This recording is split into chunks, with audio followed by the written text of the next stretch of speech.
విద్యార్థులారా, మీరందరూ క్రమశిక్షణగా ఉండాలి.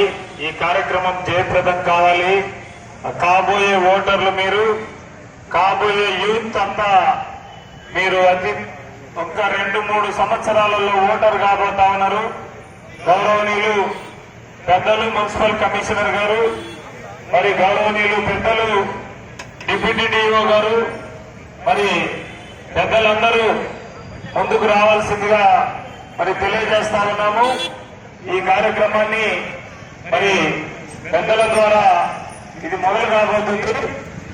మరి వెనకున్నటువంటి విద్యార్థులు మరి అందరూ కూడా డిసిప్లిన్ తో మరి ఈ కార్యక్రమాన్ని పూర్తి చేసుకోవాలి. కాబట్టి దయచేసి అందరూ మరి దీన్ని జయప్రదం చేయాలని తెలియజేస్తా ఉన్నాము.